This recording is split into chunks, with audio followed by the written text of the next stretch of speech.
कि मुझे अभी तक कांग्रेस के किसी हाईकमांड ने नहीं कहा है कि राहुल गांधी को प्रधानमंत्री बनना चाहिए और मैं भी बना रहूँगा, तो भारत ऐसे बड़े देश की राजनीति की इससे बड़ी दयनीय अवस्था नहीं हो सकती। Thank you. Open to question.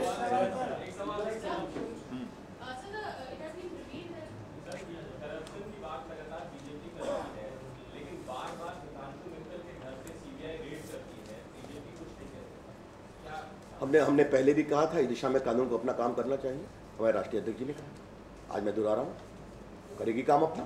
लेकिन एक बात हम जरूर कहना चाहेंगे और बहुत विनम्रता से कि शुंगलू कमेटी ने उनके सरकार के मुख्यमंत्री पर टिप्पणी की, पीएमओ के बड़े बड़े ऑफिसर्स पर टिप्पणी की, उस पर कोई कार्रवाई नहीं होती। हाँ, I'll come to that. Let me complete on this issue, then I'll come to that. Yes. किनका? आप पूछिए। सर, मेरा ये सवाल है कि आपने जो भी कहा कि प्रधानमंत्री निष्क्रिय बने हुए हैं, दो संकेत मिला, आपने कहा इसको क्या मजबूरी है, या तो सरकार को बचाने की मजबूरी, आपने संदेश दिया, या तो प्रधानमंत्री पर जो छुट्टी रहना चाहते हैं इसलिए वो निष्क्रिय बने हुए हैं। जरा स्पष्ट करें। ये आपका निष्कर्ष है। मैंने उनकी शब्दावली के अनुरूप उनके वक्तव्यों को कसने की कोशिश की है। कल उन्होंने कहा करप्शन इज एन एबरेशन, उसका मैंने उत्तर मांगा, और दूसरा उन्होंने कहा कि the state of uncertainty must be factor into, मैंने उसका उत्तर दिया। यस, सीएजी पर जो प्रधानमंत्री ने टिप्पणी की है उसके बारे में आपने अभी आक्षेप आपका बताया, ये तो एनडीए सरकार के वक्त में हुआ था, जबकि कॉफिन गेट के बारे में सीएजी ने टिप्पणी की थी, तब यही हालात थे और तब डिफेंड किया गया जॉर्ज फर्नांडिस को दोबारा मंत्री बनाया है। तो ये कोई 60 साल में पहली घटना नहीं है, और सीएजी अपने कामकाज को छोड़ के जरा कुछ दो कदम आगे बढ़ती है, उसके बारे में आप क्या कहेंगे? And let me add to it. Arun Shourie had called CAG an idiot when they had. Let us not talk in that language, please. I differ with you, Mr. Faraz Hussain, please. मेरा एक आपसे कहना यह है कि CAG के विषय में मेरा सिर्फ ये कहना है कि भारत के प्रधानमंत्री सीएजी अगर भ्रष्टाचार के इतने विषय को पकड़ने की कोशिश कर रहा है, जिसको सीबीआई ने कन्फर्म किया, जिसको सुप्रीम कोर्ट ने कन्फर्म किया, इतने महत्वपूर्ण लोग जेल में हैं, उसको आपको ये कहना कि सीएजी पॉलिसी मैटर में जा रहा है, जबकि सीएजी की रिपोर्ट ये कहती है, हम सबों ने पढ़ा है, मैंने पढ़ा है, कि उस पॉलिसी का इम्प्लीमेंटेशन वो एग्जामिन कर रहा है।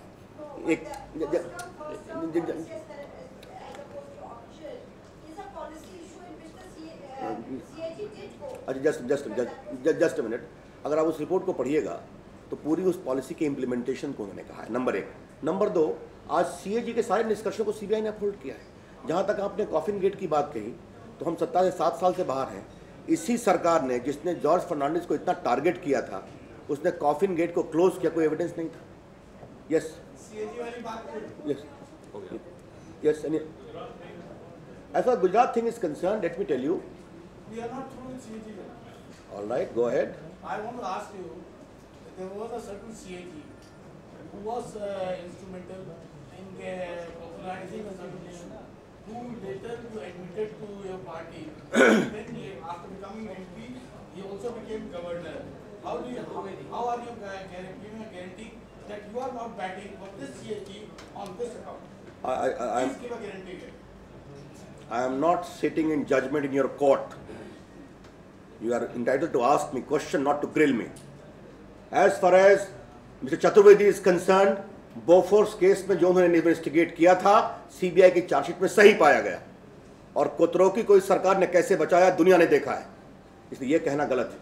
और एक बात मैं और कहूँगा कि एक बहुत बड़े इकोनॉमिस्ट थे जो रिजर्व बैंक के गवर्नर थे, IMF के प्रतिनिधि थे, वो आजकल भारत के प्रधानमंत्री हैं और करप्शन कैसा बचा रहे हैं हम देख रहे हैं। There are people. यस, आज की तारीख में महंगाई एक बहुत बड़ा मुद्दा है, लगातार उसको लेकर के बातचीत हो रही है, लेकिन कांग्रेस की तरफ से इस तरीके के बयान आते हैं कि राज्य सरकारों को कदम उठाने चाहिए, क्योंकि राज्य सरकार जब कदम उठाएंगे तभी महंगाई पर काबू पाया जाएगा। क्या कहेंगे, क्योंकि पिछले एक हफ्ते में सब्जियों के दाम नहीं देखे या बाकी चीजों के दाम देखे दुगने हो गए। ये तर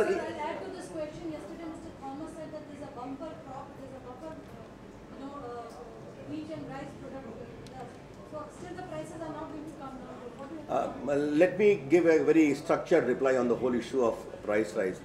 ये 3.5 साल से हो रहा है। आज महंगाई इस देश में 3.5 साल से बढ़ रही है।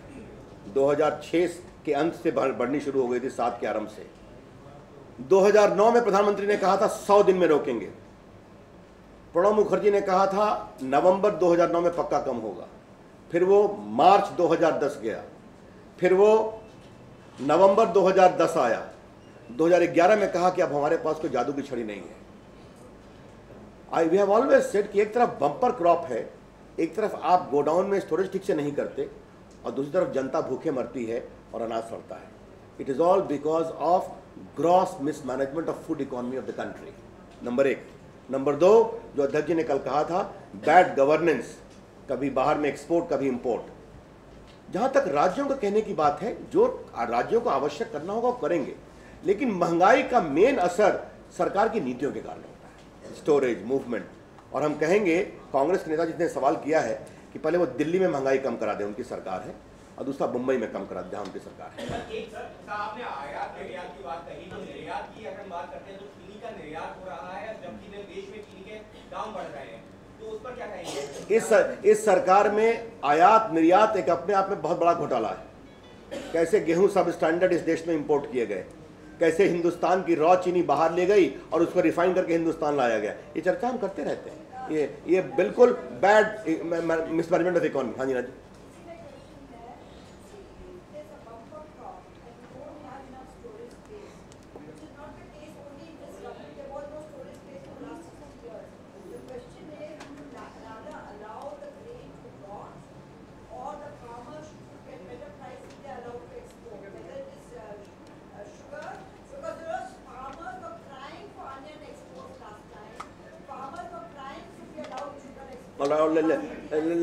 Let me reply to this question by a counter query.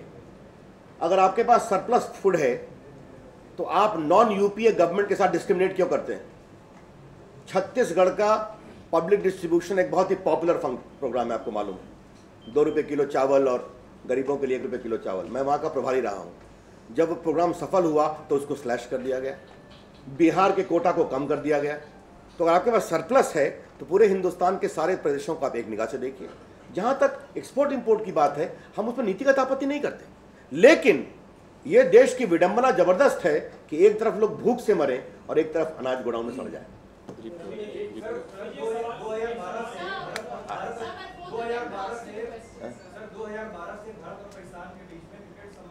Cricket बाद में आऊंगा। दिलीप तिवारी जी।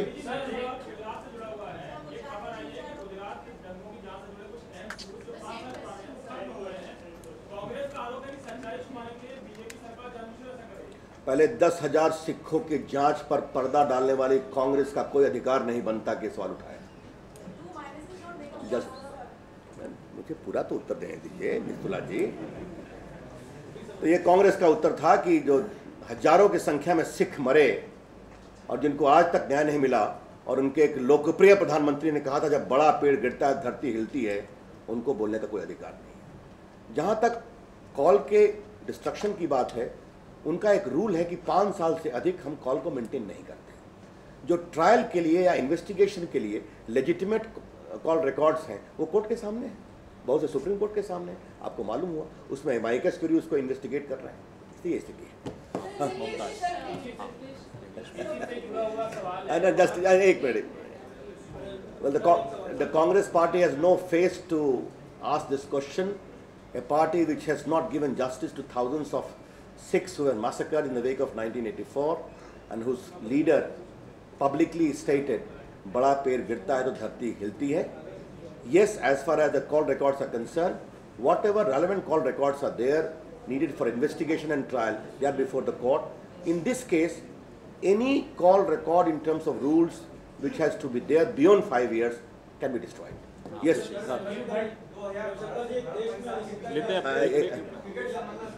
क्या एक नहीं क्या?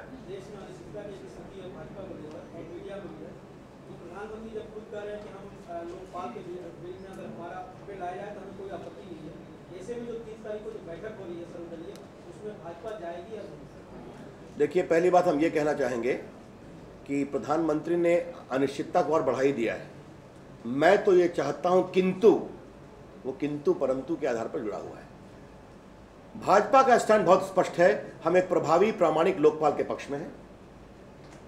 हमारे अध्यक्ष जी ने कल आपके सामने कहा था कि अभी तक सरकार ने हमसे कोई बातचीत नहीं की है। 2 तारीख को एनडीए की मीटिंग होने वाली है। कल अन्ना हजारे की टीम से हम लोग यहाँ मिलने वाले हैं, पूरी उनकी टीम के साथ में। अरुण जेटली जी भी बाहर से आ गए हैं, अरुण जी, सुषमा जी, अडवाणी जी, अध्यक्ष जी, हम लोग सब लोग मिलेंगे। और 2 तारीख की हमारे एनडीए की बैठक है, उसके अनुसार हम अपनी अंतिम स्ट्रैटेजी को निरूपित करेंगे। बट ये कोई प्रिज्यूम करने का कारण नहीं है कि हम उस मीटिंग में नहीं जाएंगे। संजीव भट्ट के जहाँ तक हमारी जानकारी को सिक्योरिटी पर्याप्त है, अगर इस दिशा में कुछ और कार्रवाई करने की आवश्यकता है तो गुजरात सरकार चिंता करेगी।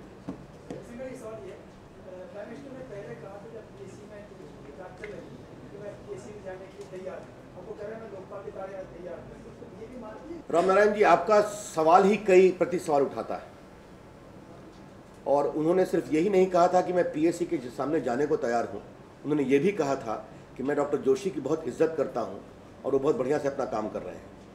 और डॉक्टर जोशी बहुत अच्छे थे जब तक सब कुछ ठीक था, और जैसे उन्होंने प्रधानमंत्री के सचिव और कैबिनेट सचिव को तलब किया, क्या हुआ आपने भी देखा है। आज तक मुझे ये समझ में नहीं आया, मैं भी कई कमेटियों का मेंबर रहा हूँ, अब 11 साल से एमपी हूँ, कि अगर वो दोनों पदाधिकारी आ ही जाते तो क्या परेशानी हो जाती, अगर अटॉर्नी जनरल आ ही जाते तो क्या परेशानी हो जाती। और ये कौन सा आचरण किया मंत्रियों के निर्देशन में कि हम आने नहीं देंगे उनको, तो ये आपने भी देखा है। अब प्रधानमंत्री ने कहा है हम देखते, लेकिन अभी तक सरकार की मोटी सोच भी क्या है लोकपाल के बारे में, ये हमें पता नहीं है।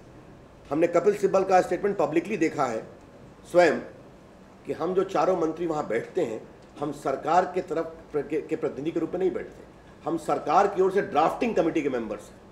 और इस देश के बड़े ही गुणी विधि मंत्री, in the habit of speaking off the cuff, उन्होंने कहा है कि कानून तो मैं बनाऊंगा, वो तो खाली इनपुट देंगे। और आज पीएम का ये कमेंट है, तो सरकार की मोटी सोच भी क्या है ये क्या हमें पता नहीं है। अब देखिए, क्रिकेट के अच्छे संबंधों के हम पक्षधर रहे हैं। मैं स्वयं एक बार पाकिस्तान गया था लाहौर में मैच देखने के लिए, जब मैं देश का सूचना प्रसारण मंत्री था। लेकिन क्रिकेट के बॉल चलें और आतंकवादियों के बम के गोले चलें, ये दोनों साथ नहीं चल सकता, ये देखना पड़ेगा। और प्रधानमंत्री ने कल ही टिप्पणी की है, शायद पहली बार, कि आईएसआई का बहुत बड़ा प्रभाव है कई आतंकवादी संगठनों के साथ।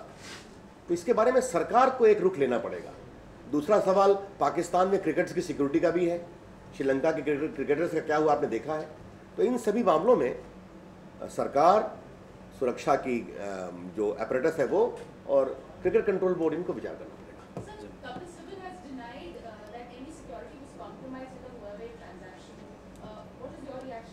Well, I haven't seen, as far as I only know that there was a proper IB report raising serious questions about security implications. What he has said, I don't know. Bihar में आपकी और नीतीश कुमार की साझा सरकार है। आपकी जानकारी के लिए कि हम दोनों का रिश्ता आज का नहीं है, हम दोनों का रिश्ता पिछले 20 सालों का है, और हम 7 साल से मंत्रिपरिषद में हैं। वहाँ हमने कई कानून बनाया है, पब्लिक सर्विसेज ऑब्लिगेशन एक्ट 7 बनाए। आपने अभी तक भूमिका लोकपाल में नहीं बनाई है, इसके हाँ, एक मिनट, हमारी वहाँ सरकार है, लोकायुक्त का जो प्रारूप आएगा हमारी सरकार मिलकर काम करेंगे उस पर। हाँ, नहीं अंदर कुछ नहीं है, बोले that view is too well known. Bajpayee's that view is too well known that he wanted. But what is very important is, I hope, being a very experienced journalist, you know the legislative process. Legislative process is that the government comes with a bill. We debate, we raise objections, amendments, it goes to standing committee. Some of our suggestions are accepted, rejected. As of now, we do not know what is the tentative view of the government. And then just a minute. So we have a very defined view, but just to say and to be rejected by the government will not be a proper way of doing so, because there is no structured meeting till date. Yes.